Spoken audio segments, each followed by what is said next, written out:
Welcome to the Common Man Football Show. My name is James Coburn, and today's episode we're going to be talking about college football Week 9 top 25 metric picks.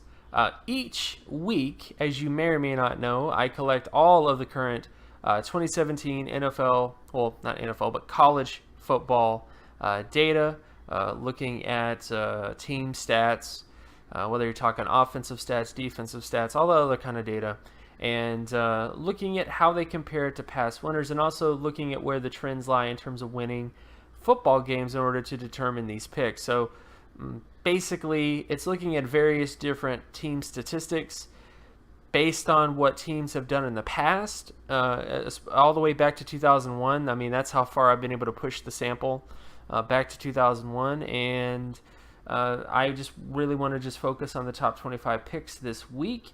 But before we get into that, so a recap of what happened last week. So last week, week 8, this was the picks, the metric picks for last week, and got to tell you guys, best week ever, I should say, for the system.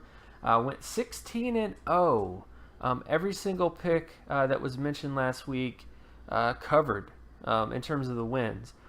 So definitely good. The picks that I was feeling a little uneasy about, Notre Dame, for example, ended up paying off. Same thing with Fresno State. That game also paid off as well. But yeah, so I just wanted to get that out there that, you know, the system that I'm running right now, at least the model that I'm using, I mean, it's been fair. I mean, over the last 3 weeks, it's been fairly accurate. And you know, the last week there definitely was some upsets that kind of threw stuff off.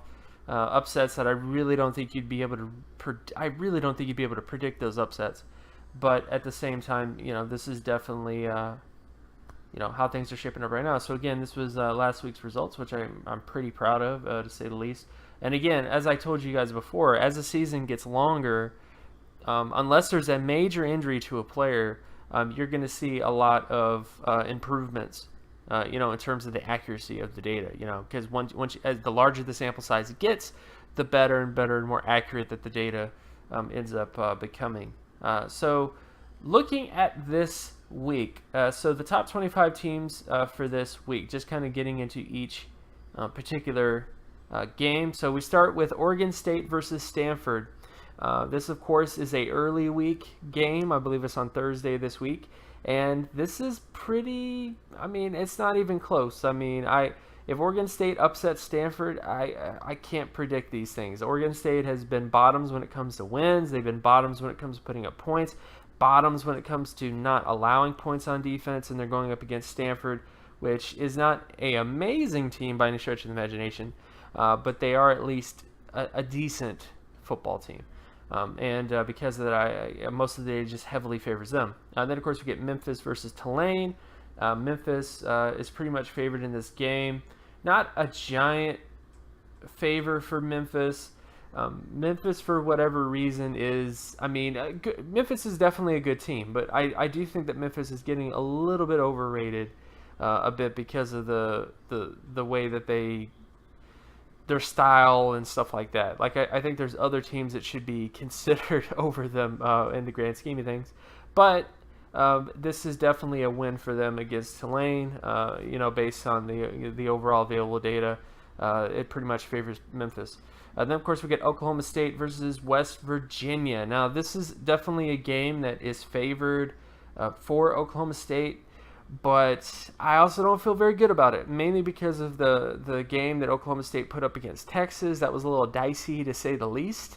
And then, of course, they're going up against West Virginia, who has been getting a little bit better each week based on, you know, the overall data. Like, each week they've been getting a little bit better, a little bit better, a little bit better. And Oklahoma State has definitely kind of taken a step back, especially when it comes to defense to a certain extent. So this is a game that, again, the data overall does favor Oklahoma State, but I don't feel 100% happy about it just based on how Oklahoma State played last week against Texas. And, of course, we get Illinois versus Wisconsin. Wisconsin heavily favored in this game. Wisconsin, of course, still undefeated. And they're playing really well. Wisconsin's that one Big Ten team that nobody's really talking about. And I'll be really excited to see what they end up doing once they face a big time, Big Ten school, for example, one of the big dogs, basically. I'll be very excited to see how that turns out for them. Then, of course, you got Miami versus North Carolina, and this pretty much is Miami all the way. Miami has been dicey. It's been dicey this whole year, man, with Miami. But North Carolina has not been that great of a football team overall this year. So I don't expect an upset here. If an upset happens, I can't predict it because North Carolina has just been playing really poorly this year. It'd be very, very surprising to see them for Miami to lose in North Carolina. It could happen, but I'm just saying it's very unlikely. And then, of course, you got Iowa State versus TCU. This is one of the games where it's honestly a little too close to call. TCU is definitely favored overwhelmingly. Not overwhelmingly, but they are the favored team here. They have the better offense. They put up more points. Their defense doesn't allow as many points as Iowa State, but there is still a dead even, not really dead even, but there is a bit of don't underestimate Iowa State is the best way to put it. So this is definitely somewhat of a too close to call kind of situation between these two because the overall offensive/defensive points data points to TCU by only about, I think it's 92.42 for Iowa State and 99.37 for TCU. And that's really, really close. And again, the most accurate data point to look at in terms of team matchups is that O/D point score. That's basically the most accurate in terms of figuring out. And that's basically most teams who win have offenses that put up a lot of points and defenses that don't allow a lot of points. That's basically what that is. And based on the data, it backs it up. So this is definitely that one game where I think it's a little bit too close to call just because of the difference there. And there's another game this week, which we'll get into, that's also similar to that. And then, of course, you get North Carolina State versus Notre Dame. Now, this is a game that I don't entirely feel comfortable with when you look at this game, mainly because of the way that North Carolina State is built. When it comes right down to the most accurate number when it comes to predicting football games, Notre Dame has it. Notre Dame is basically a 98.75 when it co/D point score, whereas North Carolina State only has a 87.60. But North Carolina State has it when it comes to the turnover department. They typically, when it comes to, they don't allow a lot of turnovers. Very opportunistic offense is the best way to put it. And and when it comes to Notre Dame, they are a little. They definitely are good from that kind of perspective as well. They just have inconsistencies when it comes to completion percentage, because right now they're rocking a 10.86 completion percentage, which is not something you want to see on a winning football team. That's been the biggest sore thumb for them is the completion percentage of their quarterback. It's just very inefficient offense. They've been able to rise above that, and I think it's definitely possible that they rise above that against North Carolina State, but I do think that this is a little, it is a Notre Dame victory. Based on paper, Notre Dame is favored, but I do think it's a little close. Pretty close. Not as close as the TCU-Iowa State game, but definitely close enough to warrant some concern that it could be an upset kind of thing.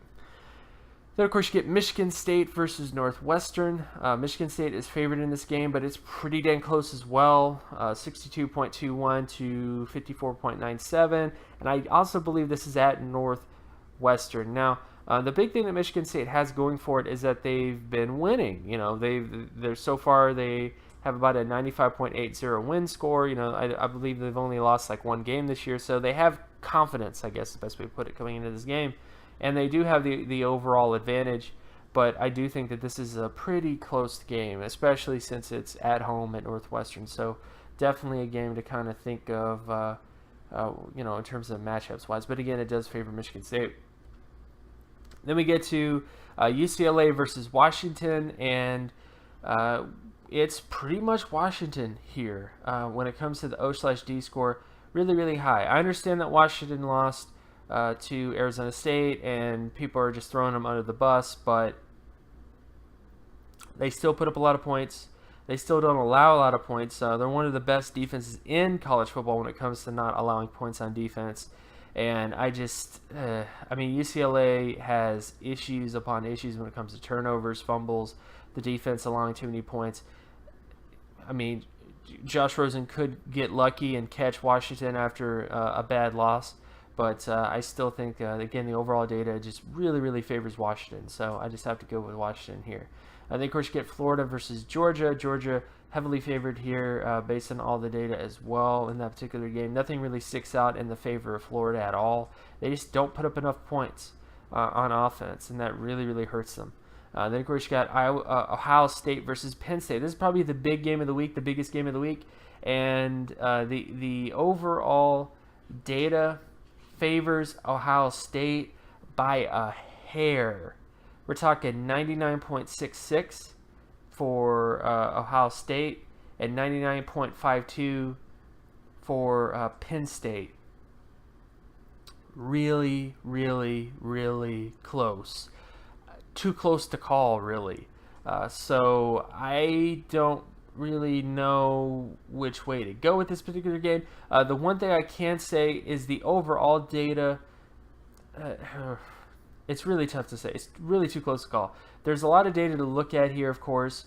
The special teams is definitely in favor of Penn State. The overall, like punt return yardage, kick return yardage, all that stuff is in favor of Penn State. But Ohio State has better field goal percentage. So if you think about it, if this is going to be a game that is close, where you have to win by 3 points, Penn State has a 16.31 field goal percentage overall out of 100, whereas Ohio State has a 75.68 field goal percentage out of 100. So if it's a close game and you have to win by a field goal, it might favor Ohio State. So, and again, overall, Ohio State is favored, but we're talking by point. I mean, I don't even do them. I mean, like 0.14 is how much they're favored. That's not a lot. Not a lot. 0.14 is not a lot. So I definitely be careful with that game. You could win big. You could also lose really spectacularly, depending on how you feel about the game. But again, Ohio State is favored slightly by a hair. And then, of course, you get Houston versus South Florida. South Florida favored in that particular game. Duke versus Virginia Tech. The eyes have it for Virginia Tech. Clemson versus Georgia Tech. This is one of those games that I think is a little bit, it's funny to say this, but it's a little bit closer than you think. It definitely does favor Clemson.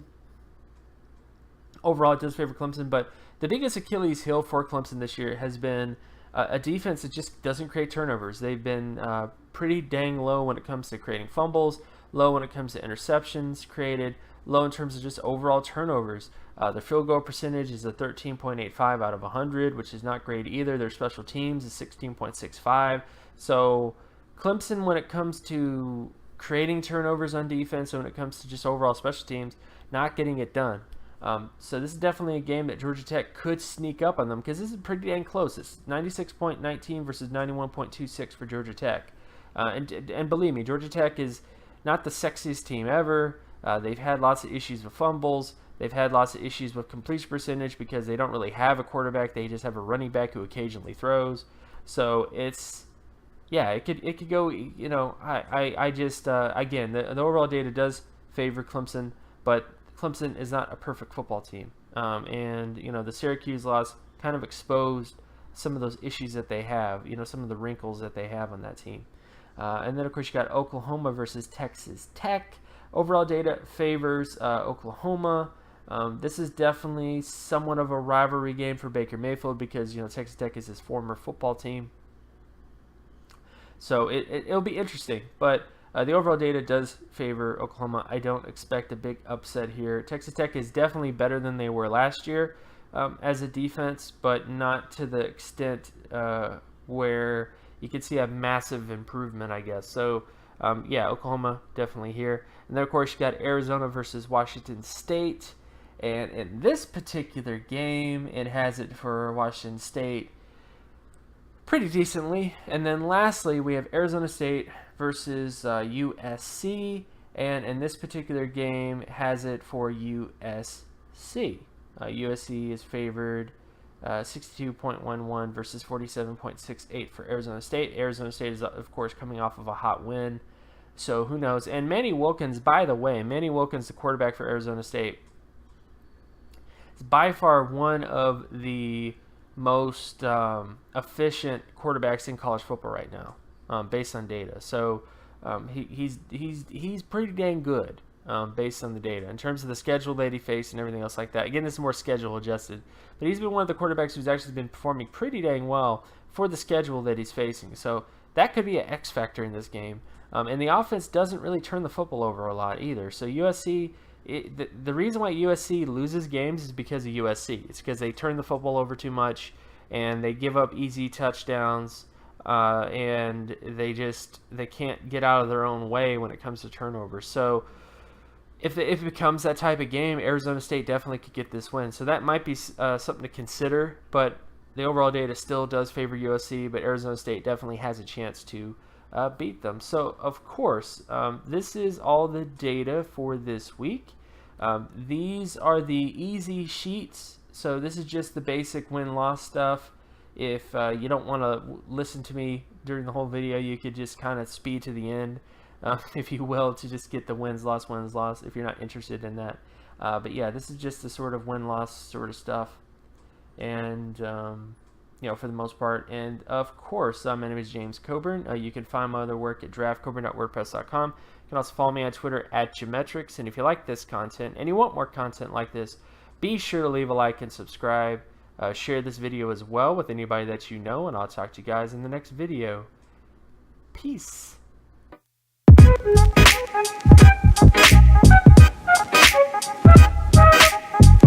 you.